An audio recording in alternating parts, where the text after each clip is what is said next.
kita akan melihat Yosua 14 ayat 6 sampai 15. Walaupun itu adalah kitab Yosua, tetapi bagian ini berbicara tentang Kaleb. Ya, kalau saudara, saya harap ingat dong, Kaleb dan Yosua itu adalah dua mata-mata yang mempunyai iman, ya, dibandingkan dengan 10 mata-mata yang tidak beriman, yang karena melihat orang Kanaan raksasa akhirnya tidak mau berperang karena berpikir mereka pasti mati. Nah, dua mata-mata ini yang beriman. Nah, sekarang di dalam zaman kepemimpinan Yosua kita melihat apa yang terjadi. Karena itu kita melihat Yosua 14 dari ayat 6. Tapi sebelumnya saudara, kita melihat mengenai latar belakang. Kalau kita melihat Yosua 14 ayat 1 sampai 5, ya, dikatakan ayat 1, inilah milik pusaka yang diterima orang Israel di tanah Kanaan yang telah dibagikan kepada orang Israel oleh Imam Eliasa dan Yosua bin Nun dan kepala-kepala kaum dari suku-suku mereka.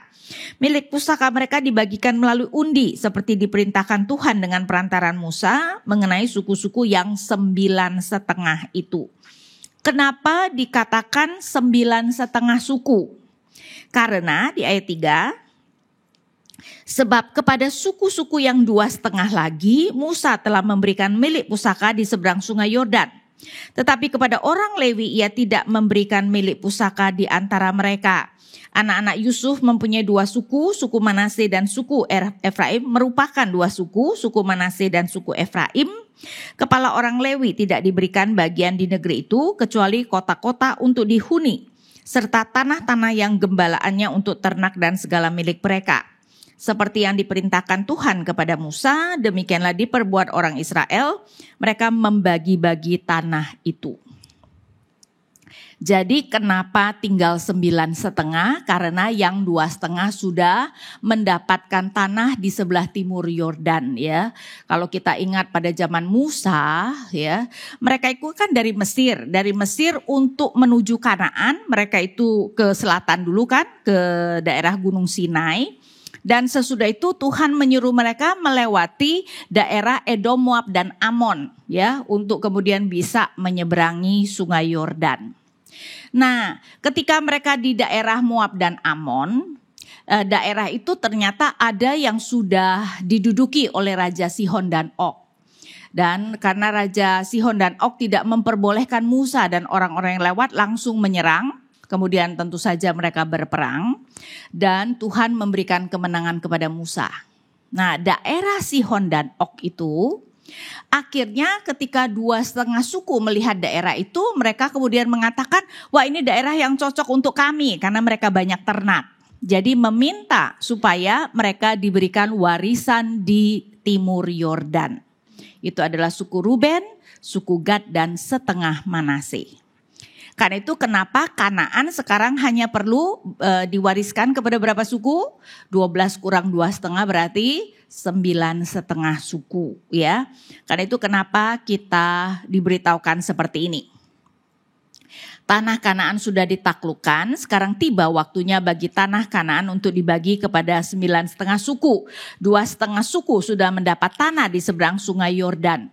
Tapi saudara, Lewi tidak mendapat tanah, ya. Tahu kenapa Lewi tidak mendapat tanah? Karena Lewi kemudian menjadi suku yang melayani Tuhan sejak peristiwa lembu emas, ya. Sebenarnya tadinya yang seharusnya melayani Tuhan itu adalah setiap anak sulung, jadi tidak peduli suku apa. Tapi gara-gara peristiwa lembu emas, ketika Musa kemudian bertanya siapa yang mau berpihak kepada Tuhan, hanya suku Lewi yang menghampiri Musa. Sejak itulah suku Lewi kemudian menggantikan anak sulung melayani Tuhan. Nah, karena suku Lewi melayani Tuhan, jadi mereka tidak diberikan tanah warisan. Mereka diberikan 48 kota, ya. Jadi tidak ada tanah sendiri, tetapi 48 kota yang tersebar di seluruh Israel. Nah, logikanya kalau Lewi tidak mendapat tanah, harusnya tanah dibagi menjadi bagi 11 atau 12. Harusnya 11. Tapi kenapa tetap dibagi 12? Karena Yusuf mendapat 2 tanah, yaitu Efraim dan Manase. Karena itu jangan heran kalau tidak ada tanah Yusuf. Yang ada adalah tanah Efraim dan Manase. Ya, jadi ini yang diberitahukan kepada kita sebagai latar belakang. Nah, kemudian kita melihat dari ayat 6. Orang Yehuda menghadap Yosua di Gilgal, berkatalah Kaleb bin Yefune orang Kenas itu kepadanya. Saudara, di sini ya, karena memang sebenarnya kalau kita melihat dari 12 anak Yakub, 2 suku yang paling penting, saudara siapa kira-kira? Yusuf tentu saja. Sesudah Yusuf siapa? Yehuda. Dan sebenarnya kalau kita pikirkan ya, kenapa 2 suku ini Tuhan itu mengerti sekali. Yehuda dan Yusuf itu lahir dari 2 ibu yang berbeda. Yehuda dari Lea, Yusuf dari Rahel, dan kita tahu kedua ibu ini bersaing banget gitu ya. Dan karena itu Tuhan mengerti persaingan mereka, jadi juga kayaknya mencoba memberikan keadilan. Jadi masing-masing ibu punya 1 anak yang penting. Yusuf mendapat 2 porsi tanah, tapi Yehuda mendapat kuasa. Karena itu nanti dari Yehuda lah akan lahir Raja Daud. Jadi boleh dikatakan mungkin hak kesulungan itu dibagi 2. Biasanya kan anak sulung itu adalah anak yang berkuasa. Betul enggak ya? Sampai sekarang saja saya rasa kebanyakan kita kakak entah perempuan tak laki. Yang pertama itu kayaknya yang ya berkuasa atas adik-adiknya ya. Dan juga 2 porsi. Anak sulung di dalam dunia kuno mendapat 2 porsi tanah. Jadi Tuhan kayaknya membagi sehingga hak kesulungan itu diberikan kepada Yusuf untuk mendapatkan 2 porsi tanah, tapi kuasanya diberikan kepada Yehuda. Karena itu kalau kita lihat di dalam pembagian tanah ini, 2,5 suku ini yang awalnya diceritakan di dalam pasal 14 sampai pasal 17. Yehuda, kemudian Yusuf masih 1,5 suku karena Manase dibagi 2 ya. Karena itu tidak mengherankan pasal 14 sampai 17 kita diberitahu mengenai 2,5 suku yang paling penting ini dan dimulai dengan Yehuda. Nah, Yehuda di sini diwakili oleh Kaleb ya. Walaupun para ahli sebenarnya melihat bahwa Kaleb sebenarnya mungkin bukan orang Israel. Jadi dia adalah orang yang ketika keluar dari Mesir kan sebenarnya banyak bangsa lain yang keluar termasuk Kaleb. Karena itu memang nama Kaleb itu rada aneh loh. Bapak Ibu tahu nggak arti nama Kaleb? Artinya anjing. Ya, dan anjing tidak mempunyai reputasi yang bagus seperti sekarang ya. Anjing mah sekarang man's best friend gitu kan reputasinya. Tapi zaman kuno tidak, anjing itu lihat sebagai binatang yang mengkais-kais sampah karena anjing pada zaman kuno belum dijadikan pet seperti sekarang ya. Nah, jadi dalam hal ini dan kita tahu bahwa generasi pertama, tentara generasi pertama kan semuanya Tuhan matikan di padang gurun ya. Dengan mereka harus berkelana 40 tahun. Kenapa mereka harus berkelana 40 tahun?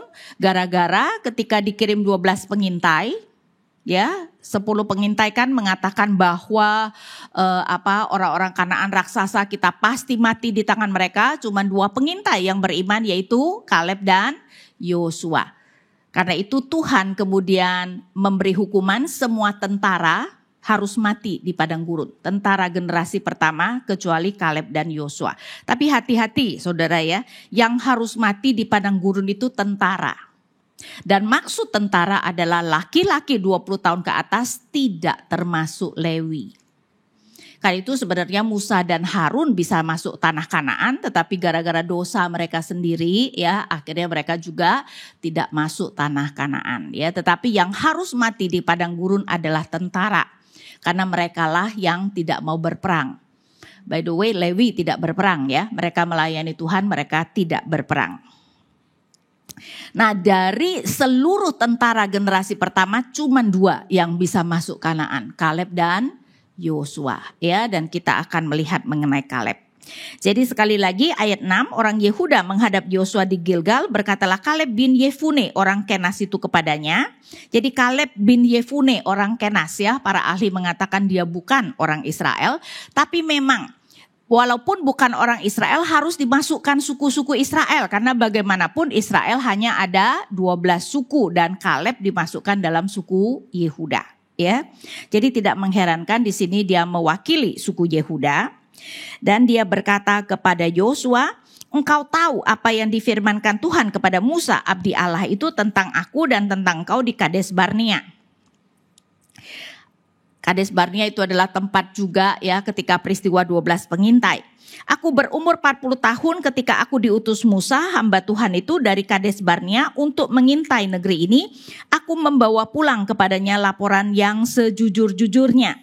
Saudara-saudaraku yang pergi ke sana bersama aku membuat umat kecut hati, namun aku tetap mengikuti Tuhan Allahku dengan sepenuh hati. Ya, nah pertama-tama kita melihat di sini.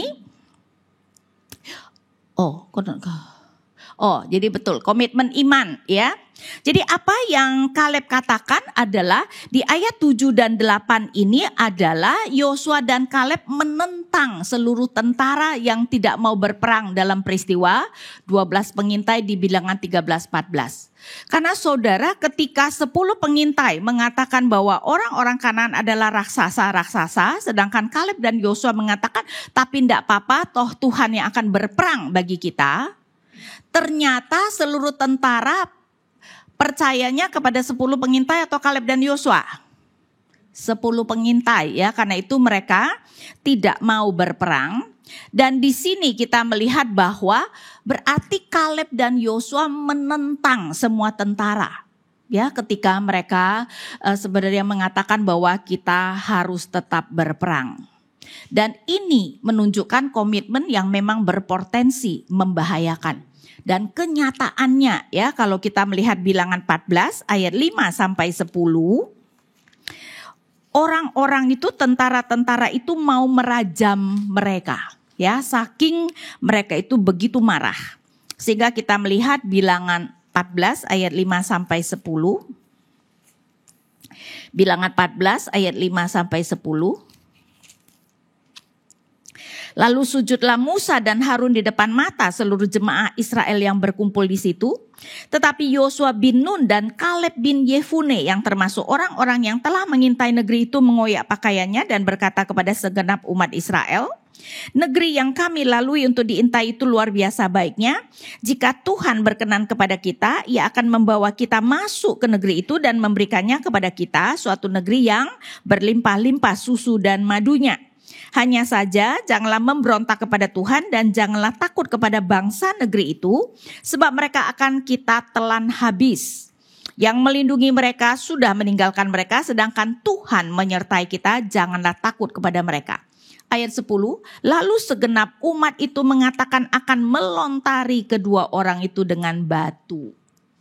Memang yang 2 orang dia dilontari bisa dimaksudkan Musa dan Harun atau bisa Kaleb dan Yosua ya, ini tidak terlalu jelas, tapi yang jelas berarti umat itu marah sekali, betul enggak? Entah mau melontari Musa dengan Harun atau Kaleb dan Yosua ya, sehingga kita melihat bahwa mereka memang menunjukkan kemarahan yang luar biasa, tetapi kemuliaan Tuhan tampak di kemah pertemuan kepada semua orang Israel. Dan tentu saja dengan kemuliaan Tuhan, ya Tuhan menampakkan diri dengan kemuliaannya, ya akhirnya orang-orang itu tidak berani ya melempari batu. Tapi berarti keadaan itu sangat berbahaya. Apa yang dilakukan Kaleb dan Yosua itu sangat berbahaya, menentang seluruh tentara Israel. Nah saudara, ini menunjukkan ya iman yang teguh pertama-tama perlu memiliki komitmen iman. Dan komitmen iman berarti kita perlu berani menentang arus demi kebenaran. Iman kita adalah kepada Tuhan. Bahkan jika perlu menentang mayoritas umat Tuhan. Pada waktu itu ya Kaleb dan Yosua harus menentang mayoritas umat Tuhan. Dan memang pendapat mayoritas umat tidak berarti pasti benar. Kita sering sekali berpikir, tapi kan orang banyak melakukan ya. Dan itu sering sekali menjadi alasan kita. Tapi Bapak Ibu, orang banyak melakukan bukan berarti itu tindakan yang benar. Pada akhirnya kita harus menilainya berdasarkan prinsip kebenaran Tuhan. apakah yang kita lakukan itu benar dan menunjukkan kepercayaan kita kepada Tuhan. 10 pengintai dengan seluruh tentara Israel dalam hal ini salah, walaupun mereka adalah mayoritas. Dan jangan lupa, yang mau menyalibkan Tuhan Yesus adalah mayoritas umat yang ada pada waktu itu. Betul enggak? Ya, sehingga kita melihat itu berarti komitmen iman ya. Jadi hal pertama untuk iman yang teguh adalah kita perlu memiliki komitmen iman. Komitmen kepada kebenaran Tuhan. Komitmen untuk setia kepada Tuhan ya. Nah, kemudian hal kedua adalah fondasi iman. Kalau kita membaca ya, fondasi iman yang dimaksudkan di sini adalah firman Tuhan, karena Kaleb berbicara terus berdasarkan apa yang sudah dijanjikan Tuhan. Kita melihat bahwa Kaleb berkali-kali mengklaim apa yang telah difirmankan Tuhan. Misalnya ayat 6 ya, orang Yehuda menghadap Yosua di Gilgal, berkatalah Kaleb bin Yefune orang Kenas itu kepadanya, engkau tahu apa yang difirmankan Tuhan kepada Musa. Ayat 9, pada waktu itu Musa bersumpah, sesungguhnya tanah yang diinjak oleh kakimu itu akan menjadi milik pusakamu dan anak-anakmu sampai selama-lamanya, sebab engkau tetap mengikut Tuhan Allahku dengan sepenuh hati. Tentu saja perkataan Musa itu adalah dari Tuhan. Ayat 10, sekarang lihatlah Tuhan telah memelihara hidupku seperti yang dijanjikannya. Ya, seperti yang dijanjikannya. Ayat 12, sekarang berikanlah kepadaku pegunungan yang dijanjikan Tuhan pada waktu itu. Jadi Kaleb berbicara apa yang Tuhan firmankan, apa yang Tuhan janjikan, dan dia mengklaim berdasarkan apa yang sudah Tuhan janjikan. Jadi saudara, fondasi iman kita haruslah apa yang Tuhan janjikan. Tentu saja termasuk Tuhannya ya. Jadi apa yang Allah kerjakan dan apa yang Allah dan siapa Allah kita dan apa yang Dia kerjakan dan janjikan. Tentu saja sekarang sudah ada Tuhan Yesus, termasuk apa yang sudah Tuhan Yesus kerjakan dan katakan, dan itu yang harus menjadi fondasi iman kita. Saudara, zaman sekarang mengklaim firman Tuhan mempunyai reputasi yang kurang baik ya. Sehingga kita itu rada alergi ketika mendengar orang mengklaim firman Tuhan. Betul enggak? Ya. Tapi sebenarnya mengklaim firman Tuhan itu adalah hal yang sangat positif. Artinya kita percaya dengan apa yang Allah janjikan. Iya toh? Karena kita percaya, kita mengklaim, Tuhan, bukankah Tuhan sudah berjanji ini. Sehingga mengklaim firman Tuhan itu baik Bapak Ibu, dan itu yang seharusnya kita lakukan. Mengklaim apa yang sudah Tuhan janjikan. Tuhan, bukankah engkau mengatakan bahwa akan menyertai kami umatmu jika kami taat misalnya. Ya, bukankah engkau menjanjikan keselamatan? Karena itu kita harus percaya bahwa kalau kita mempunyai iman yang sejati, kita pasti selamat.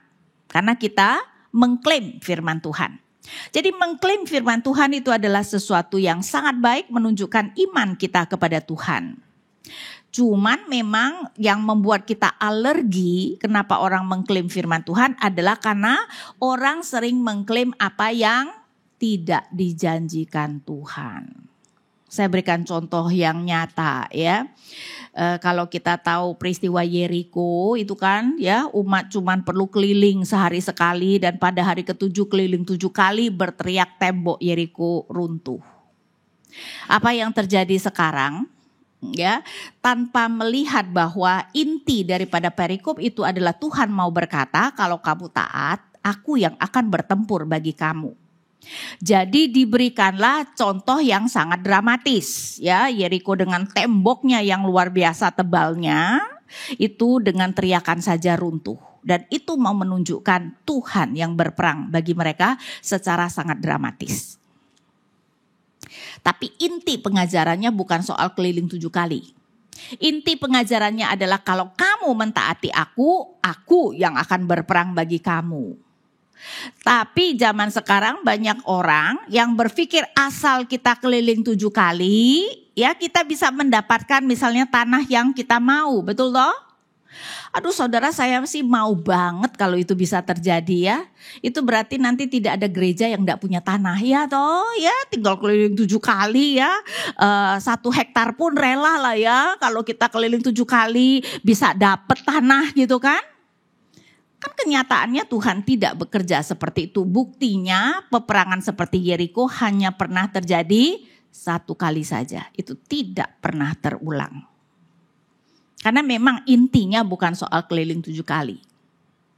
Jadi kalau kita keliling 7 kali dan mengklaim kalau dengan demikian kita bisa memiliki tanah, itu berarti mengklaim apa yang tidak dijanjikan Tuhan. Ngerti nggak maksud saya? Ya, jadi mengklaim janji Tuhan itu baik ya. Saudara-saudara, baik dan harus kita lakukan. Tapi hati-hati jangan mengklaim apa yang tidak Tuhan janjikan. Ya, jadi jangan mengklaim apa yang tidak Tuhan janjikan. Tapi fondasi iman kita haruslah firman Tuhan, ya. Tuhan dan firman-Nya. Dan hati-hati jangan beriman pada iman itu sendiri atau perasaan kita. Sekarang kan banyak sekali ajarkan asal kamu beriman, kamu pasti mendapatkan apa yang kamu kehendaki. Berarti yang penting adalah berimannya. Tapi saudara-saudara, apakah agama-agama lain orangnya tidak beriman? Mereka beriman gak dengan apa yang mereka percayai? Beriman gak? Beriman kan.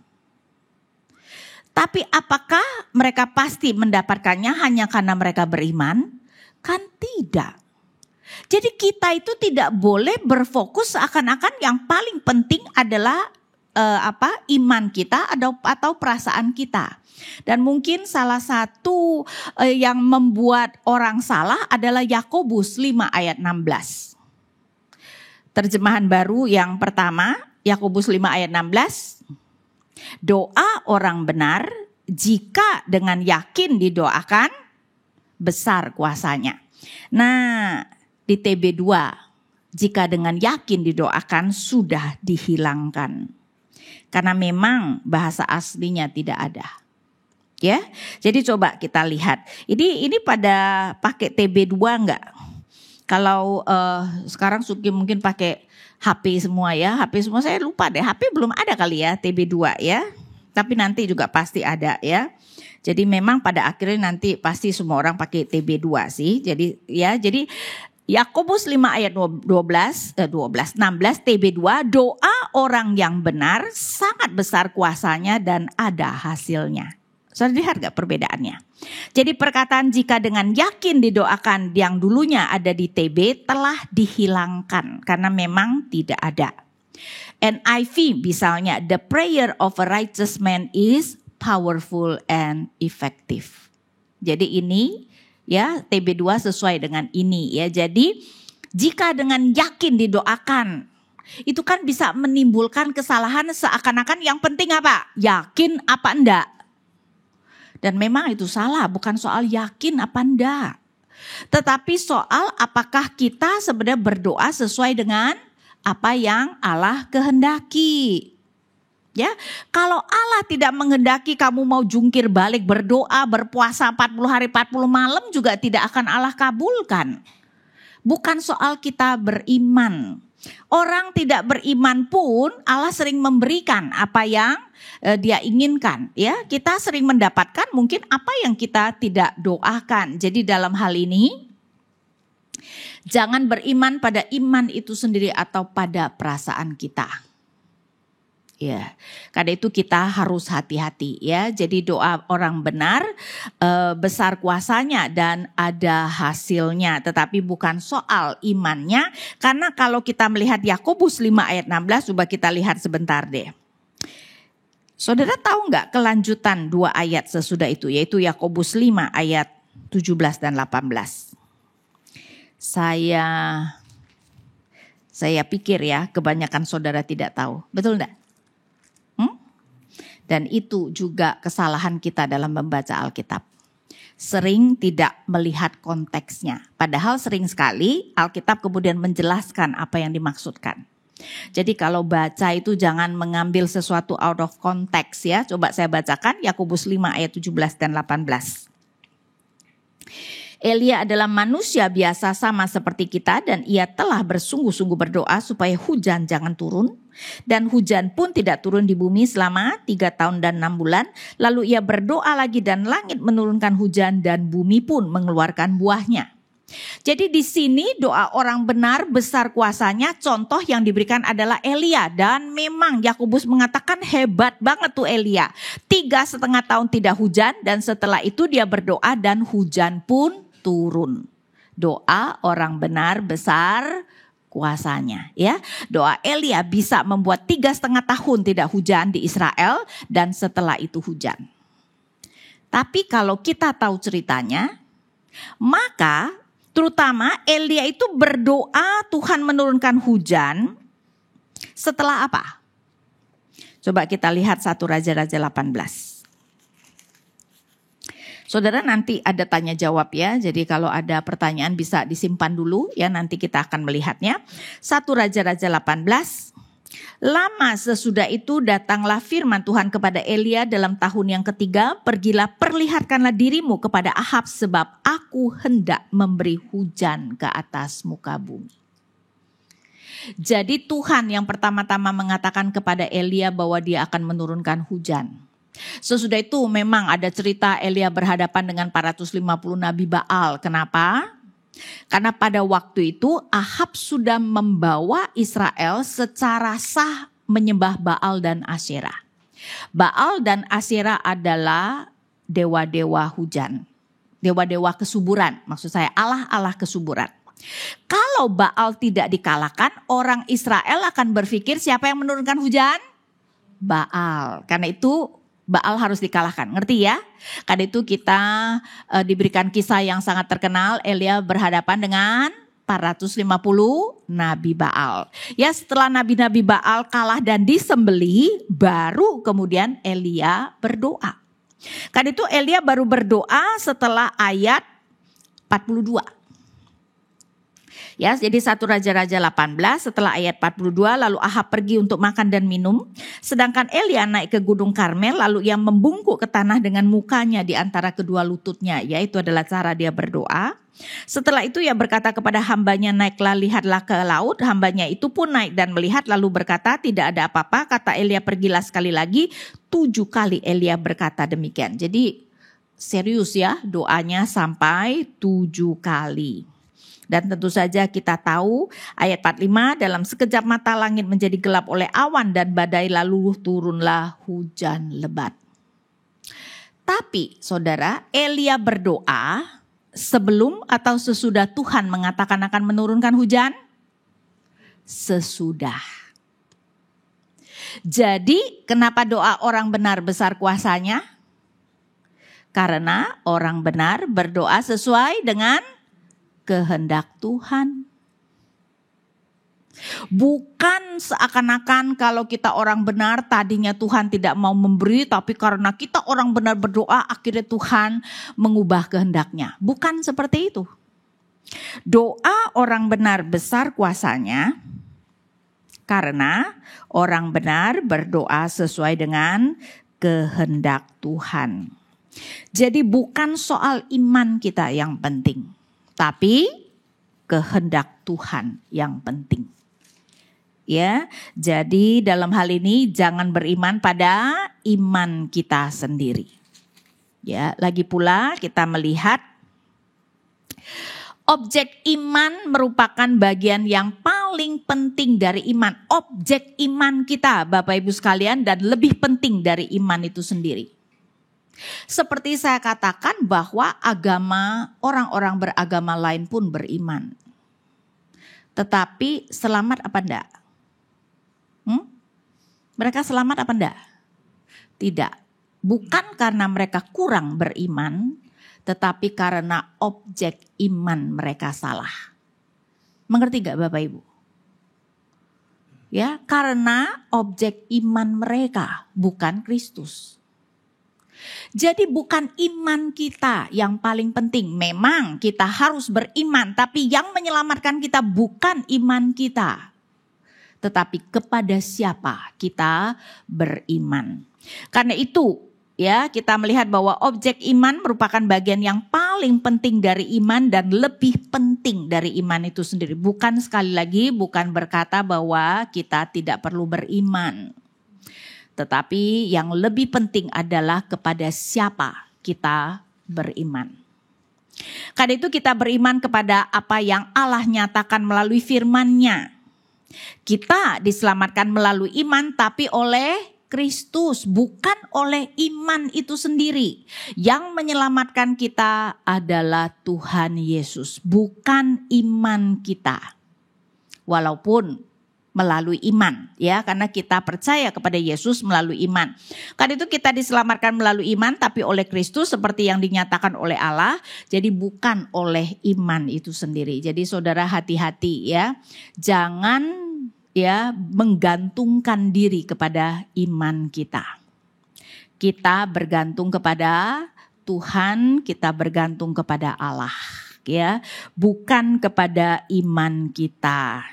Apalagi kita tahu sendiri iman kita juga ups and down, betul nggak ya? Kadang-kadang bagus, kadang-kadang kurang.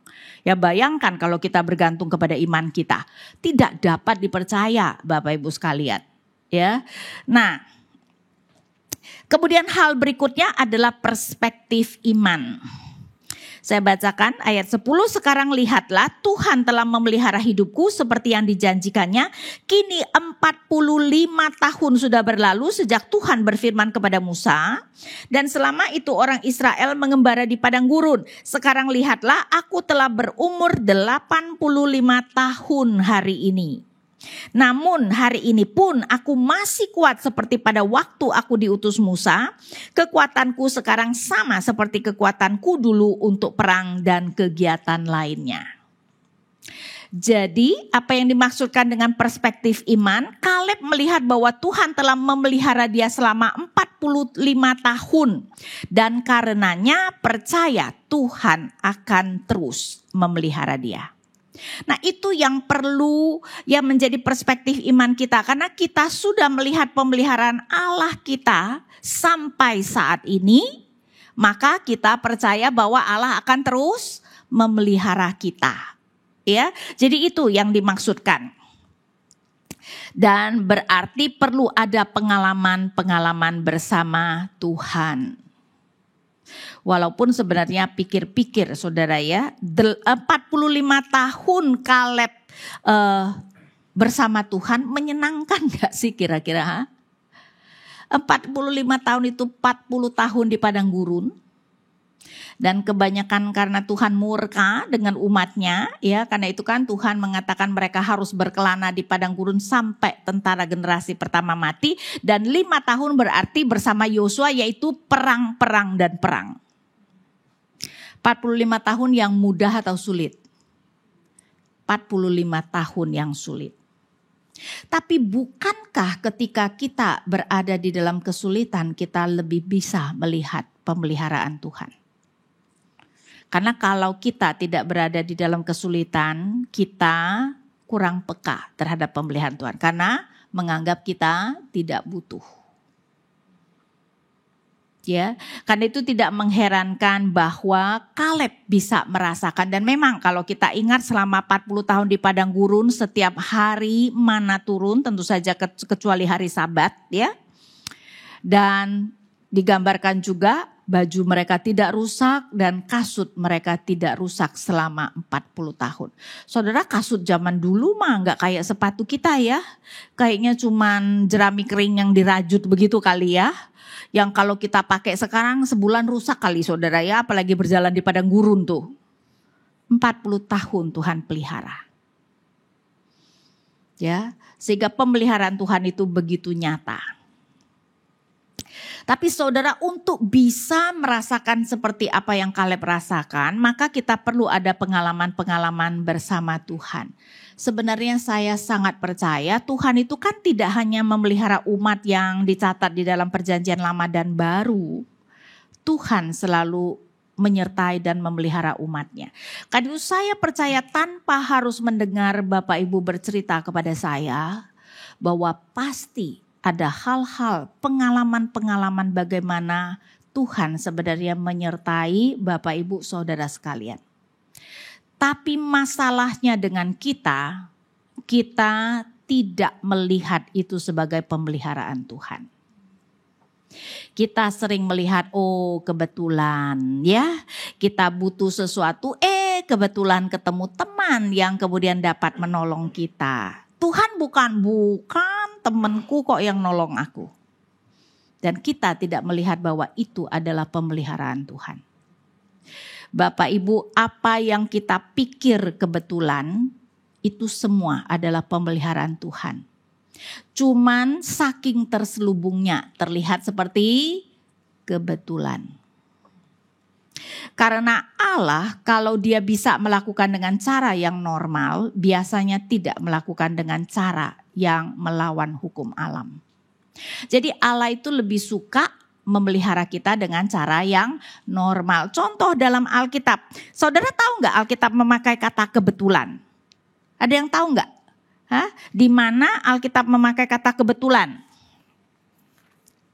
Kita orang reform mungkin rada alergi terhadap kata kebetulan ya. Nggak ada yang namanya kebetulan. Tapi Alkitab memakai itu, coba saya baca Rut 2. Rut 2 ayat 3. Si Rut pergi ya, lalu sampai di ladang memungut jelai di belakang penuai-penuai. Kebetulan ia berada di ladang milik Boas yang berasal dari kaum keluarga Elimelek. Kebetulan. Kenapa penulis Alkitab memakai kata kebetulan dan itu bukan terjemahan yang salah? Karena memang kelihatannya kebetulan, kan tidak direncanakan. Kebetulan, tapi Naomi mengerti kebetulan yang dimaksud itu adalah kasih setia Tuhan. Karena itu ketika Rut menceritakan kepada Naomi ayat 20, ya, Rut 2 ayat 20, Naomi berkata kepada menantunya, diberkatilah orang itu oleh Tuhan yang tidak menarik kembali kasihnya kepada orang-orang yang hidup dan yang mati. Jadi kata Naomi itu adalah kasih setia Tuhan. Jadi apa yang kita anggap kebetulan itu adalah pemeliharaan Tuhan. Cuman terselubung. Jadi gak terlalu jelas kalau itu adalah pemeliharaan Tuhan. Tapi kita harus percaya bahwa Allah kita Maha Kuasa. Tidak ada yang bisa terjadi kalau bukan Allah yang menghendaki. Sampai Tuhan Yesus mengatakan satu helai rambutmu pun tidak akan jatuh.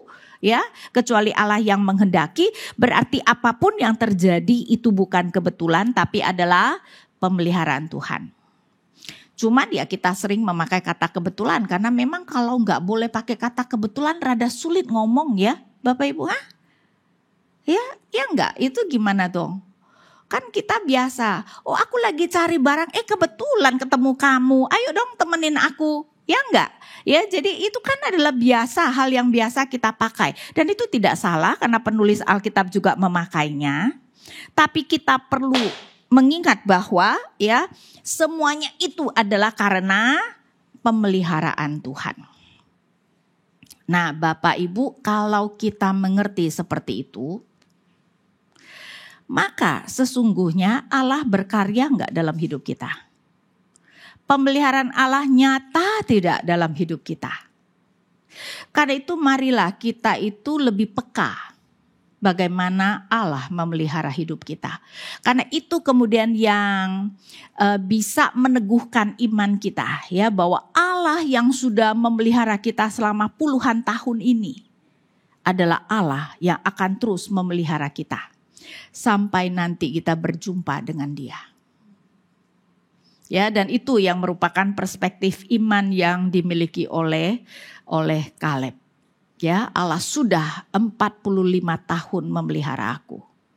Ia pasti juga akan memelihara aku. Karena itu sebenarnya adalah baik kita mencatat atau mengingat apa yang sudah Allah kerjakan di masa yang lalu. Dan itu sangat penting supaya ketika kita menghadapi kesulitan-kesulitan ya.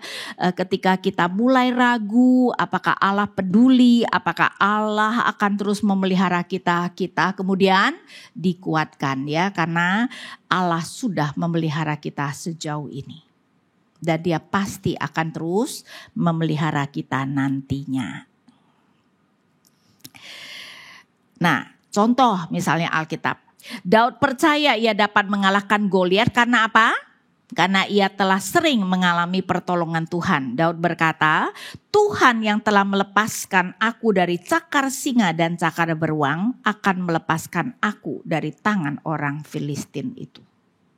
Jadi kenapa Daud yakin Allah akan melepaskan dia dari tangan Goliat? Karena Allah telah melepaskan dia dari cakar singa dan cakar beruang. Tanpa pengalaman itu, Daud tidak akan mempunyai keyakinan seperti yang dia miliki ketika berjumpa dengan Goliat.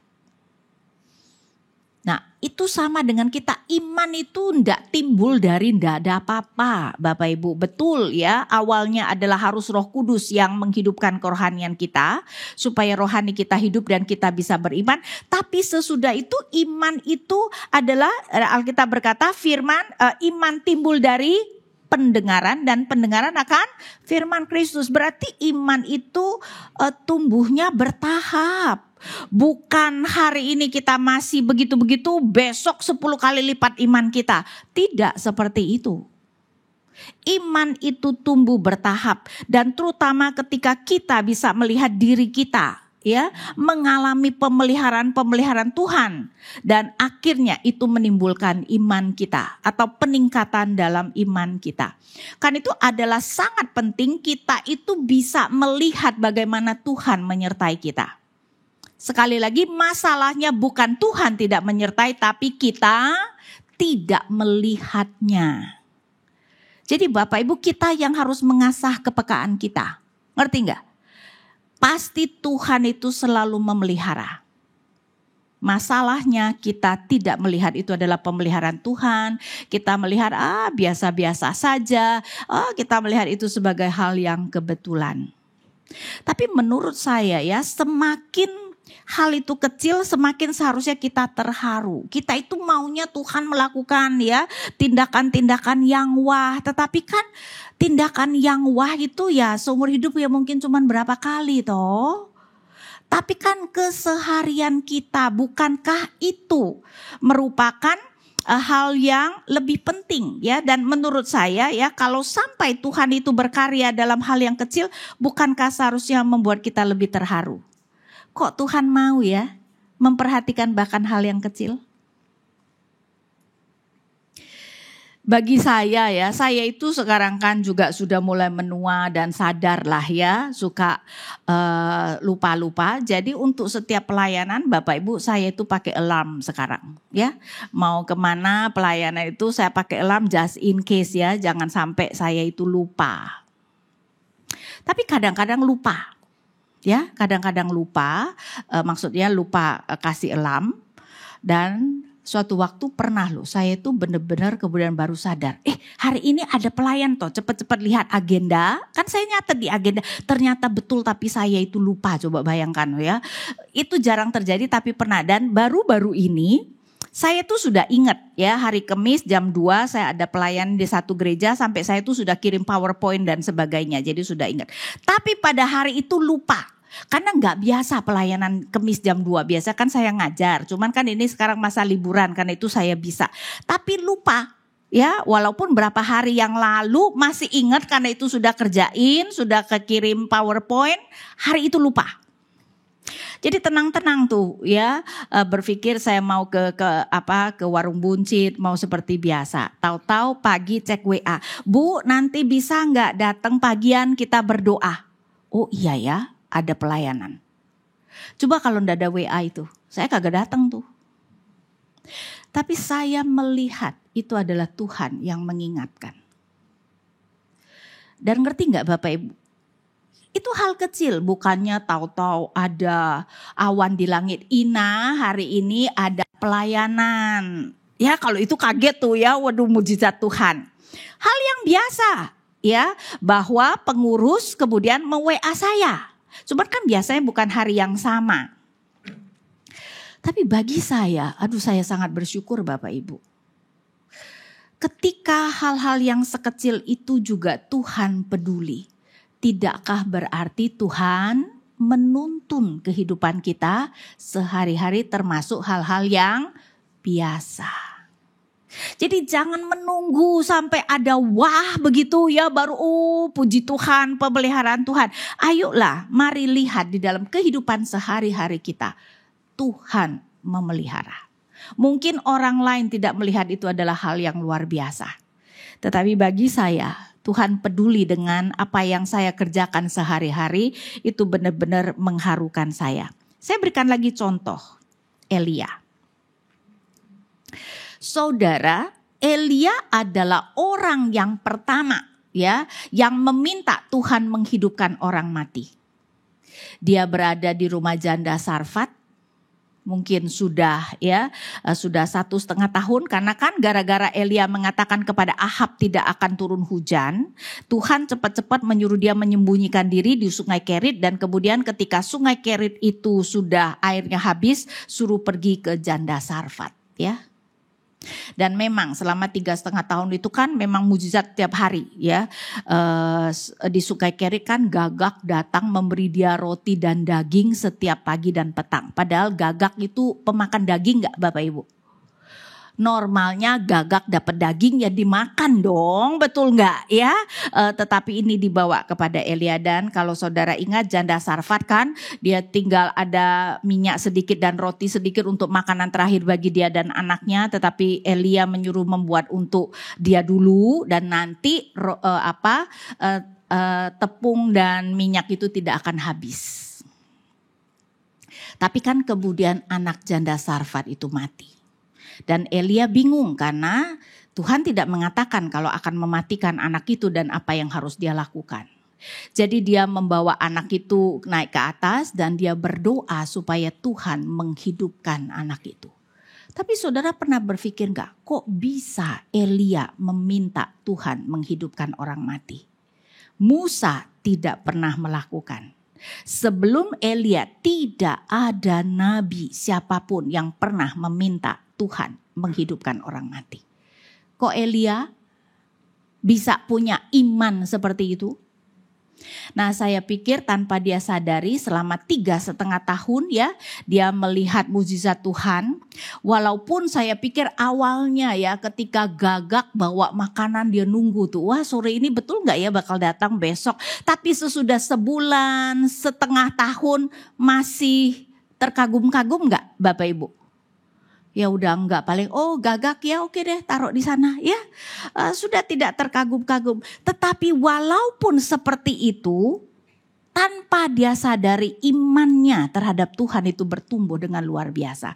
Kan itu saya pikir ya, kisah ini menunjukkan kepada kita kadang-kadang di dalam kita bekerja ya, membina keluarga, di dalam keseharian kita sepertinya tidak ada yang istimewa.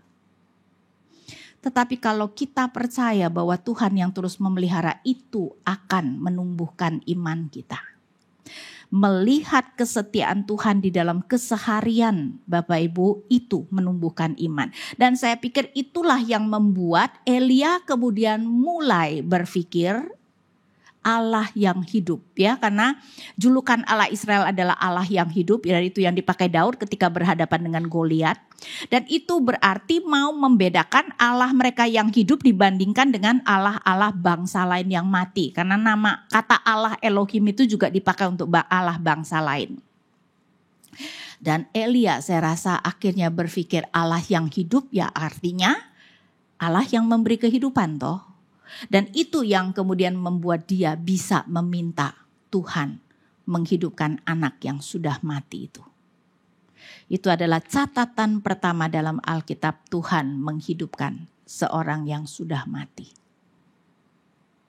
Tapi itu menunjukkan bahwa pelatihan Tuhan itu menumbuhkan iman kita. Ya, jadi Elia dapat memiliki ide memohon Tuhan menghidupkan anak janda yang telah mati karena ia telah mengalami pemeliharaan Tuhan di Wadi Karit dan di rumah janda Sarfat selama totalnya 3,5 tahun. Karena ingat ya, 3,5 tahun tidak ada hujan. Dan itu yang Tuhan persiapkan karena di pasal berikutnya Elia berhadapan dengan 450 nabi Baal.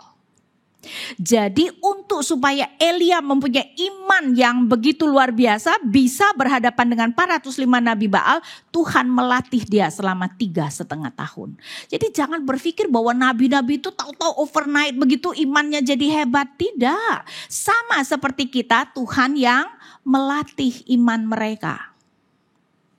Tapi berarti kita juga perlu melihat bagaimana Tuhan sudah memelihara hidup kita. Karena itu ya, itu yang dimaksudkan dengan perspektif iman ya Bapak Ibu ya.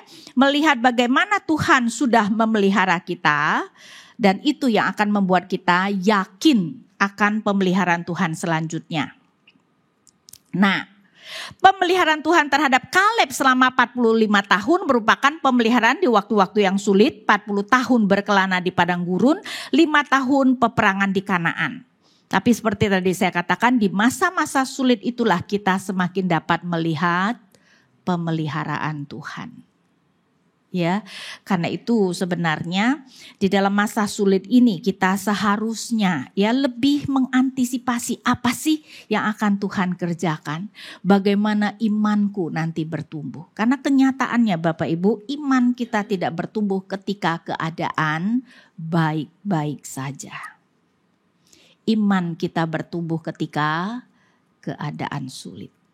Ya, dan Kaleb mengalami 45 tahun yang sulit. Tapi di sini kita bisa melihat ya imannya bertumbuh dengan luar biasa. Nah, yang terakhir adalah keberanian iman. Ya, kita melihat balik lagi Yosua 14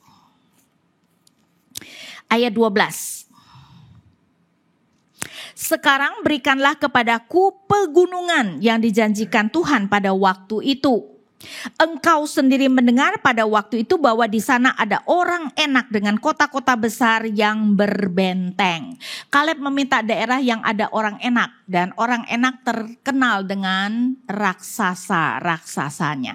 Dan kita tahu raksasa adalah musuh yang paling ditakuti Israel. Dulu kenapa generasi pertama tidak mau berperang? Karena 10 pengintai mengatakan orang Kanaan adalah raksasa-raksasa. Ya, walaupun mereka membesar-besarkan kita seperti belalang di mata mereka gitu kan ya. Padahal raksasa yang dimaksudkan itu ya seperti Goliat kira-kira 2,5 meteran lah ya.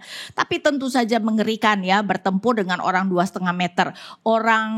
Para ahli mengatakan pada zaman itu seperti Daud ya yang biasa-biasa, tidak seperti Saul yang lebih tinggi, itu mungkin kira-kira 1,5 meter ya. Jadi ya lumayan ya, hampir 2 kali lipat gitu kan, 2,5 meter ya. Jadi itu adalah raksasa dan memang raksasa di Kanaan merupakan musuh yang paling ditakuti oleh umat.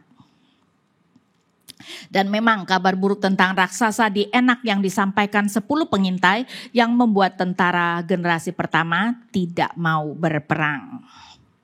Nah, tapi kemudian Kaleb mengatakan sesuatu yang aneh. Meminta daerah yang ada raksasa menunjukkan iman enggak? Iya toh? Kalau enggak kan itu berarti dia yakin Tuhan yang akan berperang. Saya lanjutkan membaca ayat 12. Mungkin saja Tuhan menyertai aku untuk menghalau mereka seperti yang difirmankan Tuhan. Aneh enggak Bapak Ibu? Mungkin saja Tuhan menyertai aku untuk menghalau mereka. Mengapa memakai kata mungkin dan bukan pasti? Kedengarannya kurang beriman ya. Mungkin ya Tuhan menolong. Kok enggak pakai pasti? Tapi Bapak Ibu coba pikirkan apa yang Alkitab ajarkan. Ingat kita boleh mengklaim, tapi kita hanya bisa mengklaim apa yang Allah firmankan atau janjikan. Sedangkan Allah berfirman, rancanganku bukanlah rancanganmu. Artinya apa? Sering sekali kehendak Tuhan berbeda dengan kehendak kita. Jadi boleh nggak kita mengklaim bahwa Tuhan pasti memberikan apa yang kita minta? Boleh nggak? Nggak boleh. Orang sering sekali kehendak Tuhan berbeda kok dengan kehendak kita. Karena itu Bapak Ibu berdoa untuk orang sakit, boleh gak? Kamu pasti sembuh. Boleh gak? Ya enggak boleh toh, kecuali Tuhan secara spesifik memang menunjukkan kalau orang itu akan sembuh. Iya toh? Kalau enggak, dari mana kita tahu orang itu akan sembuh? Emangnya orang Kristen selalu sembuh kalau sakit? Kenyataannya orang Kristen juga akan meninggal kan? Betul enggak? Kok enak aja mengklaim pasti sembuh? Kita enggak boleh mengklaim pasti sembuh. Kita bisa berdoa, Tuhan kau adalah Allah yang maha kuasa dan kau mampu untuk menyembuhkan. Karena itu kami memohon kiranya engkau mau menyembuhkan.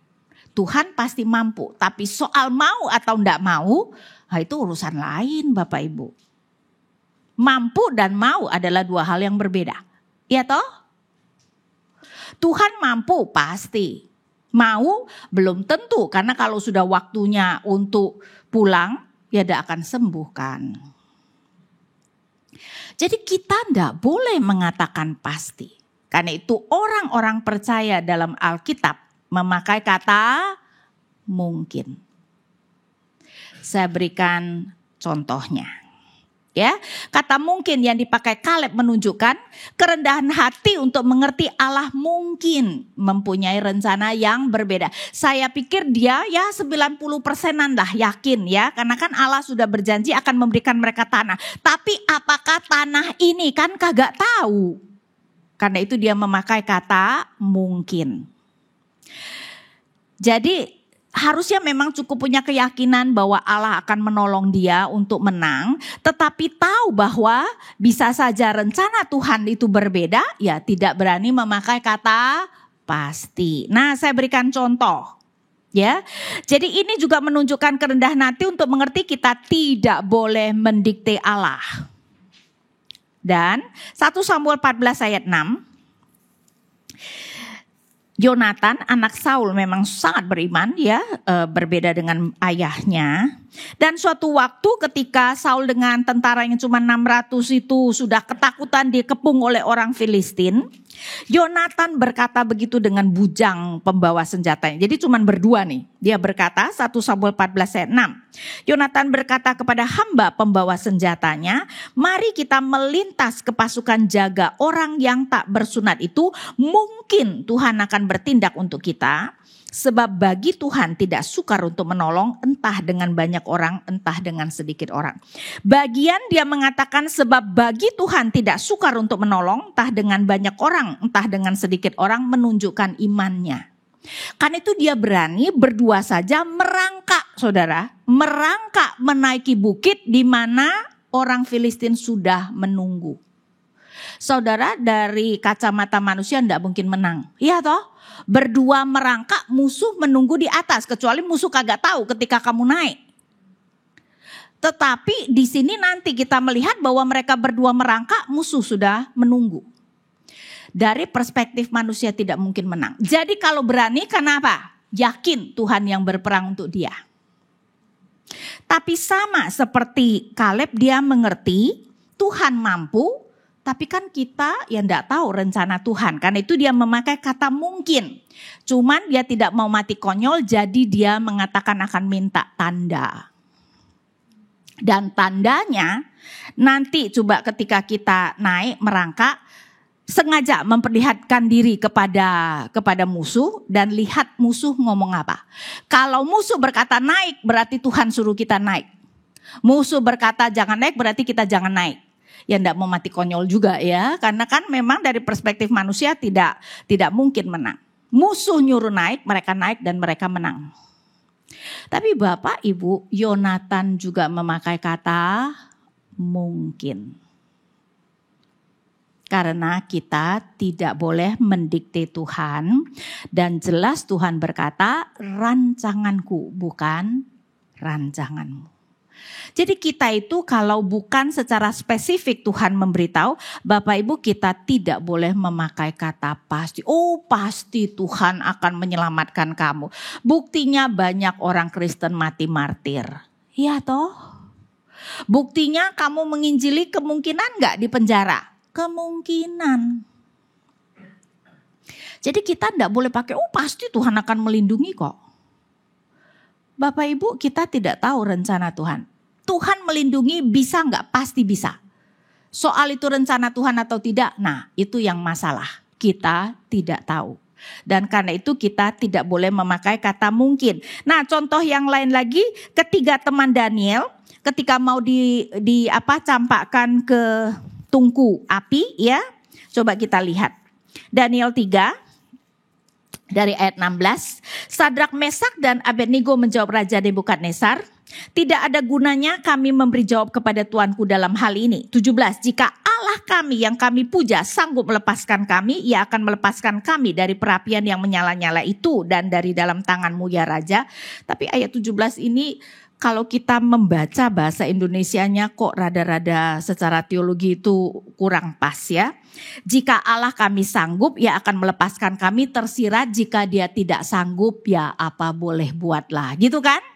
Karena itu sebenarnya kalau kita melihat terjemahan Inggris ada ditambahkan if so, jika demikian. Maksudnya jika engkau melemparkan kami ke dalam tungku api, Allah yang kami puja sanggup melepaskan kami dan Ia akan melepaskan kami.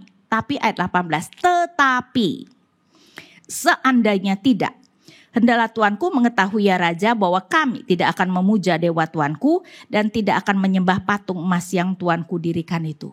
Memberi kemungkinan Allah tidak menyelamatkan seperti yang mereka inginkan. Dan bagi mereka, it's okay, kami rela mati. Bapak Ibu, iman itu harusnya seperti itu. Tahu bahwa Allah kita sanggup menyelamatkan kita dalam keadaan apapun. Tetapi karena memang rancangan Tuhan belum tentu adalah rancangan kita, kita pada akhirnya menyerahkan tergantung kehendak Tuhan. Tuhan mau menyelamatkan kita seperti yang kita inginkan, puji Tuhan, tidak pun puji Tuhan. Ya, dan untuk itu teman-teman Daniel bersedia mati.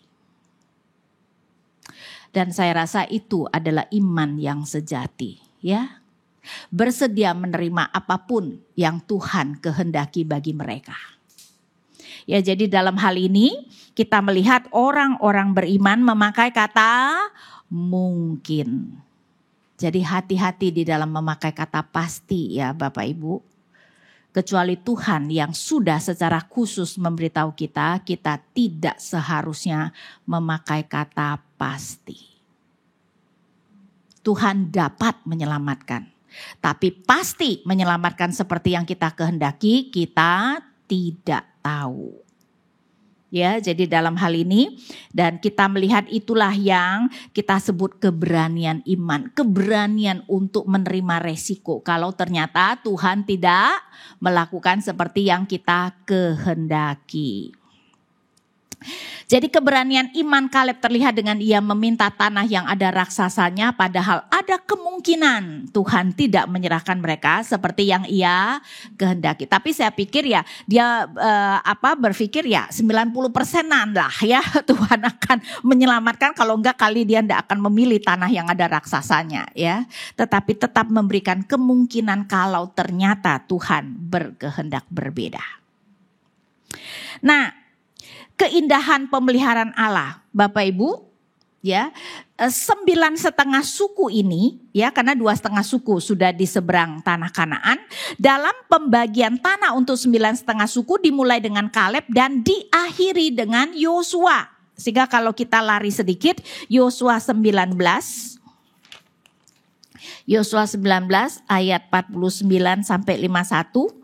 Setelah itu orang Israel selesai membagikan negeri itu menjadi milik pusaka mereka menurut wilayah-wilayahnya. Mereka memberikan kepada Yosua bin Nun milik pusaka di antara mereka. Sesuai dengan titah Tuhan, mereka memberikan kepadanya kota yang dimintanya, Timnat Serah di pegunungan Efraim. Ia membangun kota itu dan menetap di sana. Saudara, pembagian tanah tidak pernah mengisahkan kepemilikan tanah secara pribadi. Saudara kalau baca sesudah itu suku ini, tanah ini, suku ini mendapat tanah ini. Tidak ada nama pribadi kecuali Kaleb dan Yosua. Yang satu membuka, yang satu menutup tanah Kanaan, pembagian tanah Kanaan. Dan bagi saya ini luar biasa indahnya, berarti Tuhan ingat 2 hambanya yang setia. Ingat ya, tentara generasi pertama cuma 2 orang ini yang masuk tanah Kanaan. Karena kesetiaan mereka dan Tuhan menunjukkan dia menghargai kesetiaan hamba-hambanya. Secara pribadi disebutkan Kaleb mendapatkan tanah ini, Yosua mendapatkan tanah ini. Padahal pembagian yang lain cuman suku ya, kalau satu-satu dicatat ya Alkitab kita berapa tebelnya saudara, ya enggak? Ya, jadi kita melihat keindahan pemeliharaan Allah.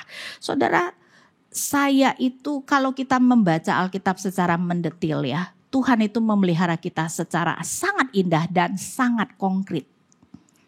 Ya, konkret sekali pemeliharaan Tuhan. Ya, karena itu cobalah ya perhatikan di Alkitab dan di dalam kehidupan kita, pemeliharaan Tuhan itu tidak abstrak Bapak Ibu.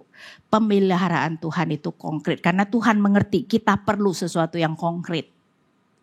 Karena itu misalnya Tuhan berjanji kepada Yosua, aku akan menyertai engkau seperti aku menyertai Musa. Jadilah penyeberangan sungai Yordan. Itu kan adalah miniatur penyeberangan Laut Teberau. Dan itu berarti secara konkret Tuhan mengatakan kepada Yosua, tuh lihat ya, sama seperti aku memakai Musa membelah Laut Teberau, aku memakai engkau membelah sungai Yordan. Walaupun tentu saja melalui kaki para imam. Tapi bukankah itu pada zaman Yosua? Konkret enggak Bapak Ibu sekalian? Konkret kan? Ya, pemeliharaan Tuhan kita konkret. Sayangnya kita yang kurang peka. Karena itu sekali lagi kita perlu belajar ya untuk peka melihat pemeliharaan Tuhan. Jadi seluruh tentara generasi pertama mati di padang gurun kecuali Kaleb dan Yosua karena iman mereka. Ini menunjukkan Allah sangat senang dengan iman dari kedua hambanya ini dan dengan sengaja menunjukkan pemeliharaannya secara khusus kepada mereka secara pribadi. Itulah Allah kita. Allah yang sangat pribadi, Allah yang sangat menghargai apa yang kita kerjakan yang berkenan kepadanya. Oke, kesimpulan, iman yang teguh adalah iman yang telah teruji dan menunjukkan komitmen pada waktu yang sulit. Itulah sebabnya Allah memberikan kita kesulitan-kesulitan dalam hidup supaya kita memiliki kesempatan menguji iman kita. Allah tidak usah menguji iman kita untuk dirinya, Dia Maha Tahu. Tapi kita yang perlu tahu. Mengalami kesulitan dan ternyata kita tetap beriman. Itu meneguhkan hati kita. Oh ternyata imanku luar biasa. Atau lumayanlah ya. Sehingga aku bisa tetap setia di dalam misalnya kesulitan-kesulitan ini ya. Jadi iman yang teguh adalah iman yang telah teruji. Ya jadi jangan heran Allah sering memberikan ujian. Fondasi iman yang teguh haruslah bersandar hanya kepada Allah dan janjinya. Ya, Ibrani 11 ayat 1, iman adalah dasar dari segala sesuatu yang diharapkan dan bukti dari segala sesuatu yang tidak dilihat. Firman Tuhan itu tidak kelihatan. Itu yang kita pegang. Allah pun tidak kelihatan. Itu yang kita pegang Bapak Ibu sekalian ya.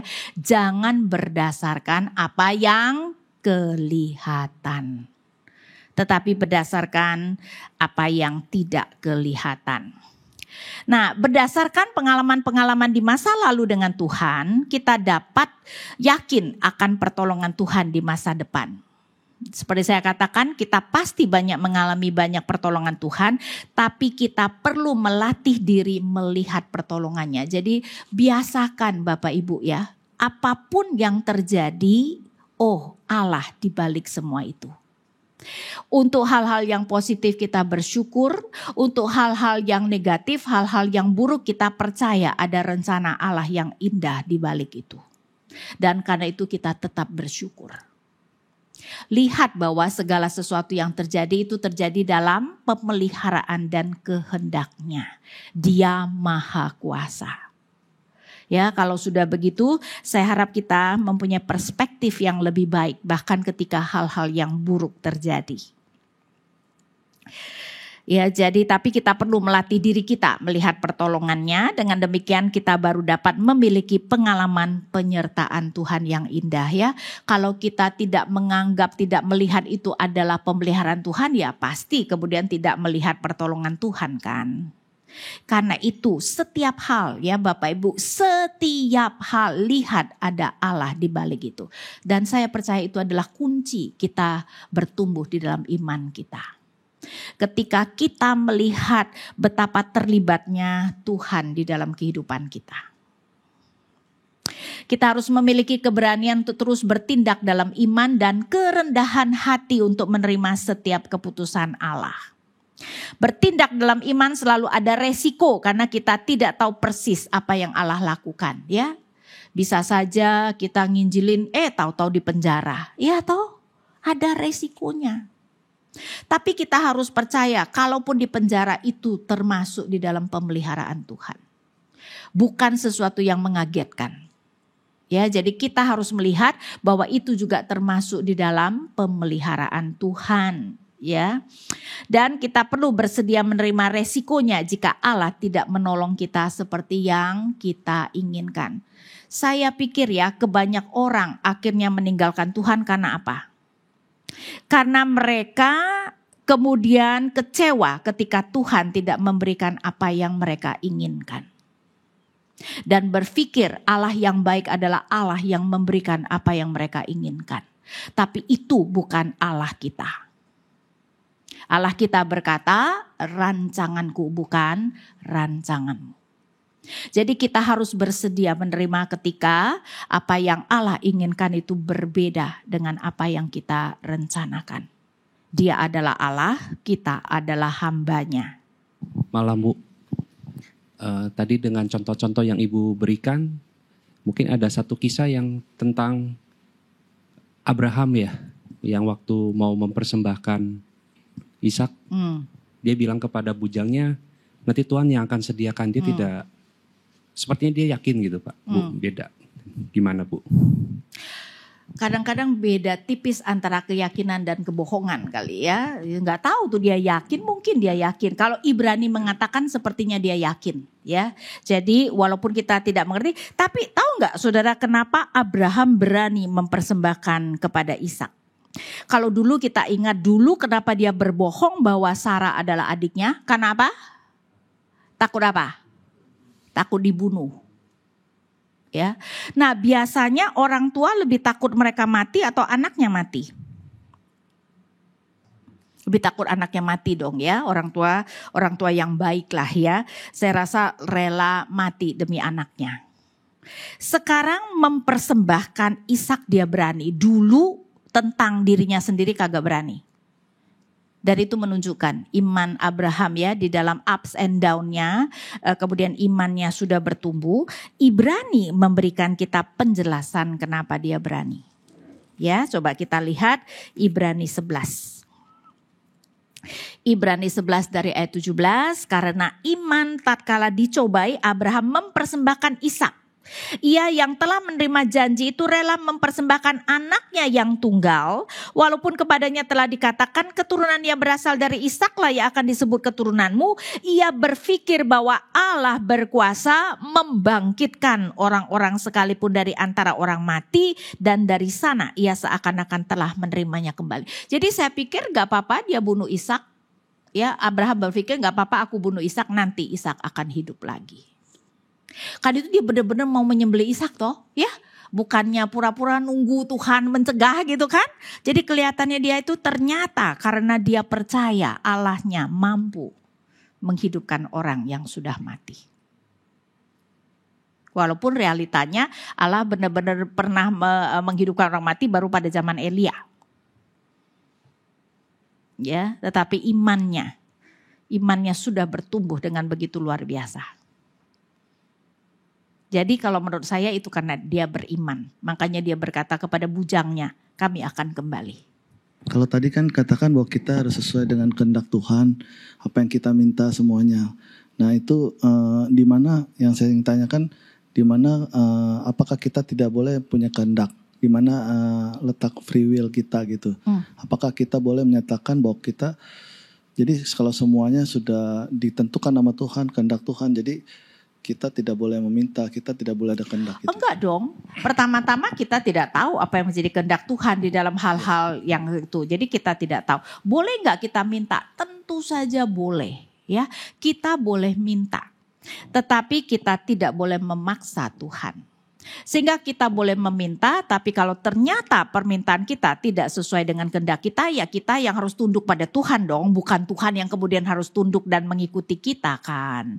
Nah, orang beriman ya seperti itu. Kita meminta kepada Tuhan karena Tuhan menyuruh kita meminta kepada Dia. Tuhan menjanjikan penyertaan dan pemeliharaannya, sehingga ya masuk akal dong di dalam setiap aspek kehidupan kita bisa meminta kepada Tuhan. Tuhan Yesus bahkan mengajarkan di dalam doa Bapa kami bahwa untuk makanan kita sehari-hari kita berdoa. Ya enggak? Jadi jelas kita boleh minta. Tapi kalau ternyata kehendak Tuhan berbeda dengan kehendak kita harus menerimanya dengan hati yang tetap bersyukur. Tapi apakah mungkin Tuhan tuh mengikuti kehendak kita? Seperti Raja Hizkia yang ya minta. Enggak dong, itu berarti Tuhan memang menghendaki Hizkia hidup 15 tahun lagi. Jadi tidak mungkin bahwa tadinya Tuhan gak mau kasih, ya udahlah gara-gara dia menangis ya udahlah aku kasih. Ya enggak dong. Berarti Tuhan sudah tahu ketika melalui Yesaya mengatakan Hizkia akan mati, Tuhan tahu dong Hizkia akan berdoa ya. Karena itu kenapa Yesaya itu masih di pelataran istana tuh. Tuhan sudah ngomong, Yesaya balik ngomong kasih dia 15 tahun. Dan kita harus melihat bahwa Tuhan memang, kalau menurut saya Tuhan itu sebenarnya mengatakan Hizkia akan mati itu karena Tuhan melihat Hizkia kurang beriman. Jadi Tuhan itu mau dalam arti memberi peringatan. Ya, Tuhan menghendaki dia hidup 15 tahun lagi tetapi sengaja memberi peringatan seperti itu supaya dia bertumbuh dalam imannya. Nah, kalau kita melihat cerita Hizkia kan seakan-akan dia sangat beriman ya di dalam pengepungan Asyur dan kemudian kurang beriman ya. Jadi dia sakit, Tuhan sudah sembuhkan tetapi dia kemudian bersekutu dengan Babel yang membuat Yesaya marah. Tapi sebenarnya itu tidak kronologis. Yang kronologis adalah Tuhan membuat dia sakit lebih dahulu dan dia sembuh, dan sesudah itu masih kurang beriman ya, menerima rombongan Babel sampai Yesaya marah.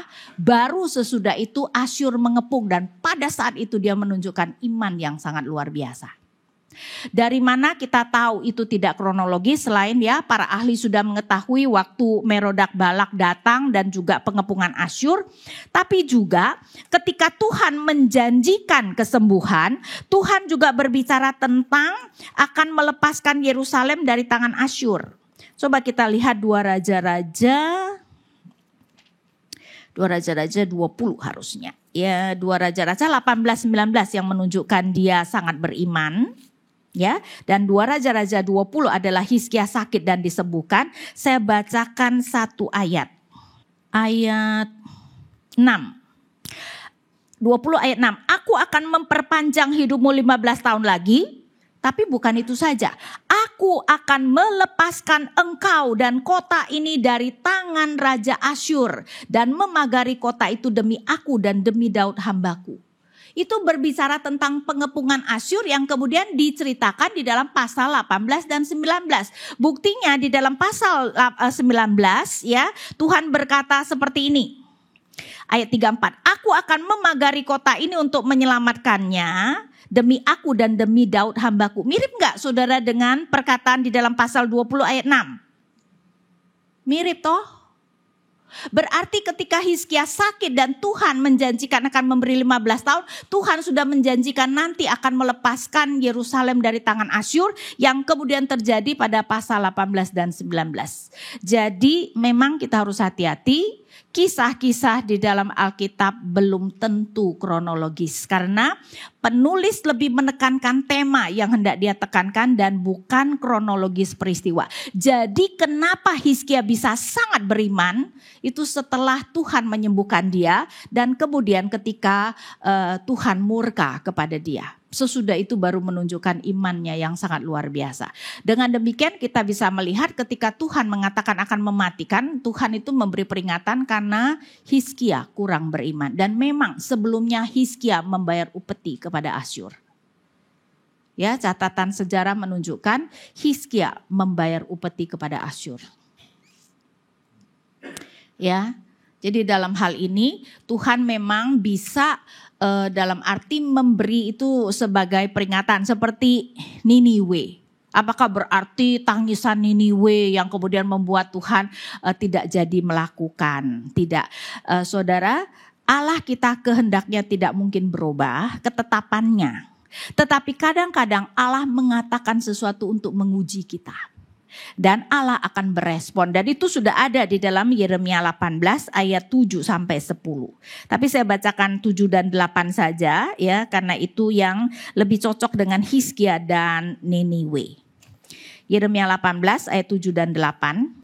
Ada kalanya aku berkata, bukan menetapkan ya, tetapi aku berkata tentang suatu bangsa dan tentang suatu kerajaan, bahwa aku akan mencabut, merobohkan dan membinasakannya. Akan tetapi apabila bangsa yang kusebut itu bertobat dari kejahatannya, aku akan menyesal karena hendak menjatuhkan malapetaka yang kurencanakan terhadap mereka. Itu terjadi pada Hizkia, terjadi pada Niniwe. Tapi ada kalanya aku berkata. Yang tidak mungkin berubah adalah kalau Tuhan sudah menetapkan. Kalau Tuhan berkata bisa, sebenarnya itu adalah kesempatan untuk bertobat. Itu bisa ya, Tuhan mengancam supaya kita bertobat. Buktinya ketika Tuhan mengatakan kepada Daud bahwa anak hasil perzinahannya akan mati. Apakah Daud berkata Tuhan terjadilah sesuai dengan kehendak-Mu? Tidak, dia berpuasa, meratap, berkabung selama 1 minggu. Sesudah anaknya mati dia malah minta makan sampai pegawainya bingung kan? Ya. Tapi dia berkata, tadi dia berpikir siapa tahu Tuhan akan berbelas kasihan. Berarti Daud mengerti ketika Tuhan mengatakan belum tentu itu sudah merupakan ketetapan. Kalau sudah ketetapan Tuhan tidak mungkin berubah. Tapi bisa Tuhan itu mengancam supaya kita bertobat dan sesudah itu Tuhan tidak memberikan hukuman. Ngerti enggak? Ya, jadi Allah kita adalah Allah yang tidak berubah tapi bukan berarti Allah yang tidak berespon. Berarti harusnya Allah tahu dong Hizkia akan nangis dan dia akan memberikan 15 tahun. Jadi dia ngancem ya, ceritanya Tuhan melalui Yesaya ngancem nih, aku akan membunuh engkau supaya Hizkia bertobat. Tapi ternyata dia tidak langsung bertobat. Jadi Tuhan memberikan nubuat penghakiman mengenai Babel sesudah itu Hizkia bertobat. Kehendak Tuhan. Kehendak Tuhan. Ya untuk apa Bu sebenarnya? Karena toh kehendak Tuhan akan terjadi juga didoakan maupun tidak didoakan sama saja. Betul. Itu supaya nanti kita dapat kredit, kita dapat upah. Karena itu Yakobus mengatakan doa orang benar besar kuasanya dan Yakobus mengkreditkan ya, jadi mengkreditkan 3,5 tahun tidak hujan dan hujan gara-gara doa siapa? Gara-gara doa Elia. Kan hanya dengan demikian kita bisa dapat upah di surga. Kalau enggak gimana kita dapat upah di surga? Nginjilin, enggak usah nginjilin juga kalau orang pilihan akan percaya. Tapi kalau bukan kamu yang nginjili ya kamu udah dapat upah, betul enggak? Ya enggak, apapun yang kita lakukan tidak diperlukan karena Allah kita maha kuasa dan tidak butuh kita. Tapi Allah kita berkenan memakai kita. Karena itu kita mengatakan melayani Tuhan adalah anugerah. Karena Tuhan tidak butuh kita. Tapi Tuhan mau memakai kita. Tuhan mau memakai tenaga kita. Tuhan mau memakai doa kita. Ya, karena itu menunjukkan kemurahan hati Tuhan supaya kita itu dapat upah. Karena kalau tidak apapun yang kita lakukan Tuhan tidak butuh kok. Ya, tetapi supaya kita mendapat upah di surga. Dan karena berpikiran seperti itu makanya orang reform malas berdoa ya. Nanti coba lihat deh upah kita kecil-kecil semua dah. Toh berdoa kagak berdoa toh tetap terjadi. Dan memang saudara ya coba ya.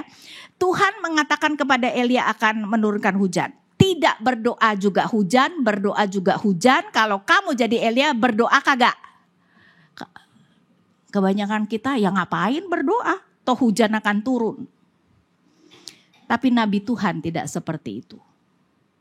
Ya, jadi Bapak Ibu ya, karena itu kita harus melihat kalau Tuhan mau memakai kita itu adalah anugerah. Tuhan mau memakai doa kita itu adalah anugerah. Jadi memang Pak, Tuhan tidak butuh, tetapi Tuhan beranugerah. Ya, supaya kita bisa melakukan sesuatu untuk kerajaan Tuhan.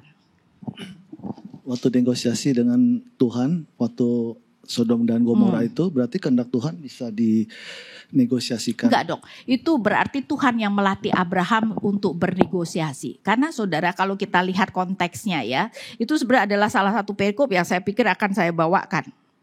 Abraham di pasal 17 baru diganti nama menjadi Abraham. Ya, Abraham berarti bapak banyak bangsa. Tapi selama itu Abraham itu 3 kali dia bisa meminta sesuatu ya langsung kepada Tuhan, semuanya soal dirinya. Padahal dia sekarang disebut bapak banyak bangsa. Coba pikirkan ya, setidak-tidaknya untuk pantas disebut bapak banyak bangsa, seharusnya apa yang harus dia lakukan? Setidak-tidaknya mulai memikirkan bangsa lain toh. Ya kalau nggak pernah mikirin bangsa lain apa pantas apa disebut bapak banyak bangsa. Nah Tuhan memakai Sodom karena di Sodom ada Lot keponakan yang Abraham kasihi. Jadi kira-kira kenapa Abraham mau bernegosiasi? Dia peduli orang Sodom? Kagak, dia cuma peduli Lot. Tapi toh Tuhan pakai. Tuhan pakai. Ya, dan karena itu Abraham bernegosiasi karena ada Lot. Dan sesudah itu peristiwa yang sama Abraham berbohong tentang istrinya tapi sekali ini kepada Abimelek. Tapi sikapnya sudah sangat berubah. Dia kemudian tanpa disuruh Tuhan berdoa untuk keluarga Abimelek. Sebelumnya berdoa enggak untuk keluarga Firaun? Kagak, padahal kita pikir-pikir ya Abraham egois banget ya. Dia yang berbohong, Firaun yang kena tulah. Harusnya minta maaf enggak? Harusnya minta maaf, aduh sorry deh Firaun ya, aku yang berbohong kamu yang kena tulah. Kan harusnya minta maaf dong, betul enggak ya? Kagak peduli dia, kan boleh dikatakan diusir Firaun. Tapi sekali ini dia berbeda, dia berdoa untuk keluarga Abimelek. Jadi berarti pelatihan Tuhan berhasil enggak?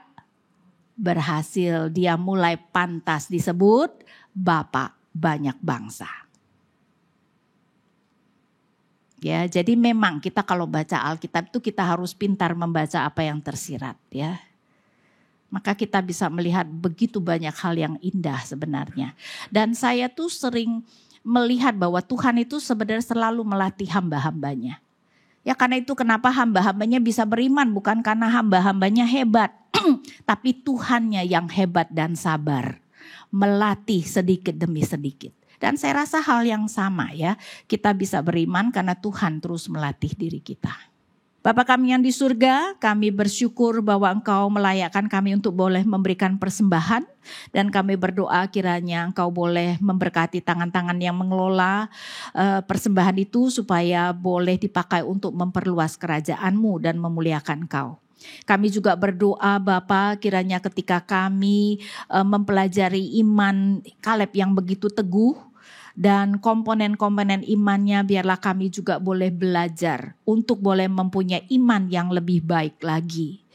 Dan untuk itu kami berdoa Bapa Engkau yang melatih kami sehingga kami pun melalui peristiwa sehari-hari di dalam kehidupan kami baik yang menyenangkan maupun yang tidak menyenangkan, Engkau memakai semuanya itu untuk boleh menumbuhkan iman kami. Dan kami bersyukur pada akhirnya Bapa Engkau adalah Allah yang selalu melatih kami sehingga kami boleh bertumbuh di dalam pengenalan akan Engkau dan bertumbuh di dalam iman kami. Dan kiranya kami diberikan kepekaan untuk boleh melihat pelatihan Tuhan di dalam kehidupan kami, untuk boleh melihat pemeliharaan Tuhan bahkan di dalam hal-hal yang sangat biasa di dalam kehidupan kami. Dan karena itu selalu hidup dalam rasa syukur dan bertumbuh di dalam iman kami. Dan kami berdoa hanya di dalam nama Tuhan kami Yesus Kristus. Amin.